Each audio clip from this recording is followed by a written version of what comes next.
নমস্কার, কেমন আছেন আপনারা সবাই? দেবযানীস রান্নাঘরে আপনাদের স্বাগত জানাই। আপনাদের সকলকে জানাই মহা অষ্টমীর অনেক অনেক শুভেচ্ছা। নিশ্চয়ই পুজো আপনাদের খুব ভালো কাটছে। আর এই মহা অষ্টমীর দিনে আজকে কিন্তু আমি একটা অন্যরকম একটু মিষ্টি নিয়ে এসেছি। মিষ্টি তো একটা হতেই হবে পুজোয়, তাই আজকে নিয়ে এসেছি রাজস্থানের মাওয়া কচুরি। রেসিপিটা আপনাদের সাথে শেয়ার করলাম। ভালো লাগলে অবশ্যই আমার চ্যানেলটাকে ফলো করবেন আর একটা লাইক শেয়ার সাবস্ক্রাইব করতে কিন্তু ভুলবেন না। তাহলে চলুন রেসিপিটা দেখে নিই।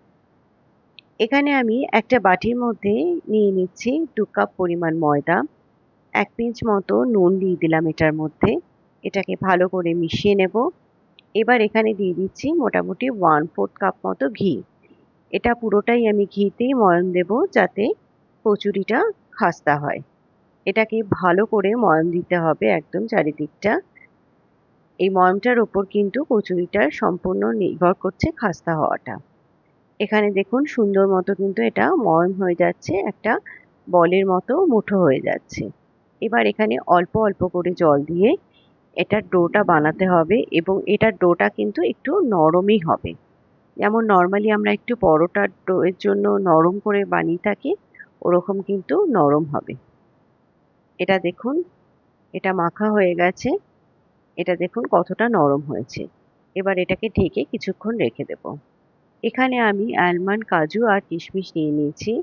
আর এখানে একটা মসলা তৈরি করে নেব, যার জন্য আমি নিয়েছি এখানে কিছুটা জায়ফল। আর এখানে দুটো বড় এলাচের দানাটা আমি নিয়ে নিয়েছি। আর এখানে নিয়েছি একটু সামান্য জয়িত্রী। এই মসলাটা কিন্তু ভীষণ ইম্পর্টেন্ট। জয়িত্রীটাকেও আমি এখানে ভেঙে দিয়ে দিচ্ছি। এটাকে একটু গুঁড়ো করে নেব। আমি এখানে ছোট এলাচটা নিইনি, কেননা ছোট এলাচের গুঁড়ো আমার কাছে করা রয়েছে অলরেডি। আপনাদের কাছে না থাকলে ওটাও কিন্তু এরই মধ্যে অ্যাড করে দেবেন। মশলাটা রেডি হয়ে গেল। এবার এখানে আমি নিয়ে নিয়েছি আ মাওয়া। এটাকে আমি ভালো করে গ্রেট করে নিয়েছি। এবার এখানে কড়াইতে দিয়ে দিলাম সামান্য একটু ঘি। এই ঘিয়ের মধ্যে এই মাওয়াটাকে, যেহেতু এটা কেনা মাওয়া, এটাকে একটুখানি ভালো করে নাড়িয়ে নেব। এতে কিন্তু এটার মধ্যে একটা সুন্দর ফ্লেভারও আসবে এবং একদম ফ্রেশ হয়ে যাবে মাওয়াটা।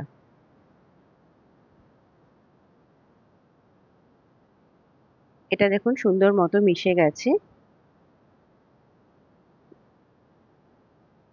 এবার এখানে এই যেই মসলাটা তৈরি করেছিলাম সেটা দিয়ে দিলাম। আর এলাচের গুঁড়োটাও আমি ওপর দিয়ে দিয়ে দিলাম। এবার এটাকে ভালো করে মিশিয়ে নিলেই কিন্তু এটা একদম রেডি হয়ে যাবে। এবার এটাকে নামিয়ে ঠান্ডা করে নেব পুরোপুরি।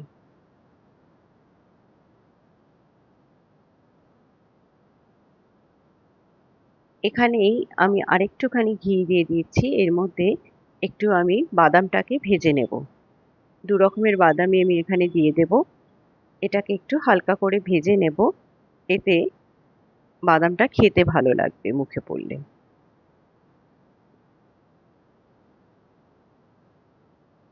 এখানে ভালো মতো বাদামটা ভাজা হয়ে গেছে। আমি কিশমিশটাও এখানে দিয়ে দিলাম।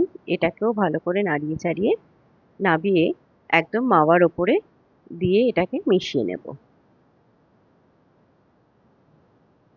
এখানে দেখুন আমি এইটাকে কিন্তু বাদামগুলোকে একদম মাওয়ার সাথে ভালো করে মিশিয়ে নিয়েছি। এটাকে একদম আমি ঠান্ডা করে নিয়েছি। এবার এখানে দিয়ে দিচ্ছি, ঠান্ডা অবস্থায় কিন্তু এটা দিতে হবে। এখানে দিয়ে দিচ্ছি ৪ টেবিল স্পুন মতো চিনির গুঁড়ো। এটাকে এবার ভালো করে এই মাওয়ার সাথে মিশিয়ে দেব। খুবই ইজি কিন্তু এটা তৈরি করা, কিন্তু খেতেও হয় অসম্ভব ভালো। এটা কিন্তু রেডি হয়ে গেছে। এবার এখানে ময়দাটাকে আরেকবার একটু ভালো করে ঠেসে নেব এবং এখান থেকে কয়েকটা লেচি তৈরি করে নেব।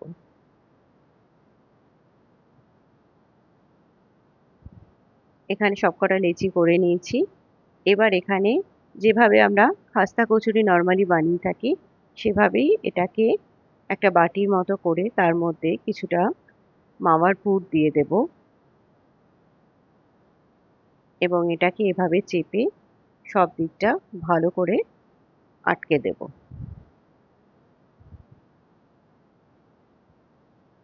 এবার মুখটা এভাবে ঘুরিয়ে এটাকে হাতের সাহায্যে এভাবে একদম ফ্ল্যাট করে দেব। আর এভাবে পুরোপুরি মাওয়াটাকে চারিদিকে ছড়িয়ে দিতে হবে। আরেকটাও আমি আপনাদের দেখিয়ে দিচ্ছি।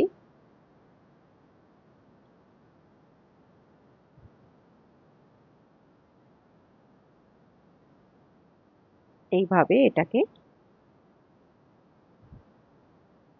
হাতের সাহায্যে একদম প্রেস করে মাওয়াটাকে চারিদিক দিয়ে ছড়িয়ে দিতে হবে, একদম ফ্ল্যাট করে দিতে হবে। এবার এটাকে ভেজে নিতে হবে। আপনি দেখুন তেলে আমি একটা ময়দার টুকরো দিয়ে দিলাম। এটা কিন্তু একদম হালকা গরম হয়েছে, বোঝাই যাচ্ছে। ঠিক এই অবস্থায় কিন্তু আমাদের কচুরিগুলো ছাড়তে হবে এবং একদম গ্যাসের ফ্লেম লোতে রেখে এগুলো ভাজতে হবে, তবেই কিন্তু এগুলো সম্পূর্ণভাবে খাস্তা হবে। ততক্ষণে এখানে আমি চিনির সিরাপটা বানিয়ে নেব। তার জন্য আমি নিয়ে নিয়েছি 1.5 কাপ মতো চিনি আর 1 কাপ জল। এখানে দেখুন চিনিটা কিন্তু ভালো মতো মেল্ট হয়ে গেছে। এবার এখানে দিয়ে দিচ্ছি আমি এলাচের গুঁড়ো আর কয়েকটা কেশরের স্ট্রিং। এটাকে ভালো করে মিশিয়ে নিয়ে এটা দেখে নেব। এটা আমাদের কোনো তারের দরকার নেই, জাস্ট একটা চিপচিপে টাইপের রস কিন্তু আমাদের দরকার। এটা কিন্তু একদম চিপচিপে টাইপের একটা রস হয়ে গেছে। এবার গ্যাস বন্ধ করে রেখে দেবো এটাকে। এবার এখানে এটা একটা দিক হয়ে গেছে, আরেকটা দিকও এভাবে উল্টে পাল্টে নিয়ে এগুলোকে ভেজে নেব।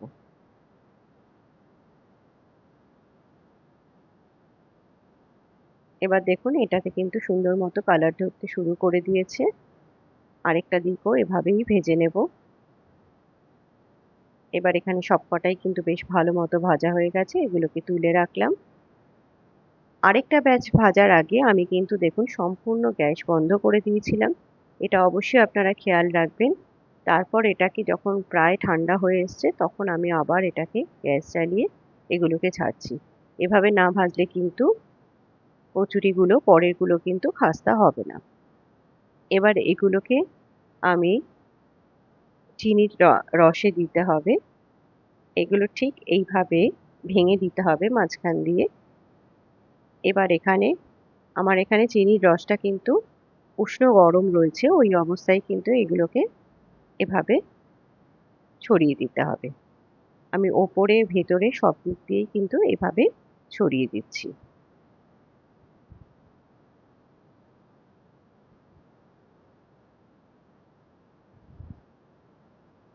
এভাবে পুরোটাই রসটা দিয়ে দিতে হবে। ব্যাস, এবার এটাকে সাজিয়ে নিলেই কিন্তু একদম তৈরি। এবার দেখুন আমি এটাকে নাটস দিয়ে সিলভার ফয়েল দিয়ে আমি এটাকে ডেকোরেট করেছি। আশা করি আজকের রেসিপিটা আপনাদের ভালো লেগেছে। অবশ্যই একবার ট্রাই করবেন। আশা করি আপনাদের ভীষণ ভালো লাগবে। ধন্যবাদ।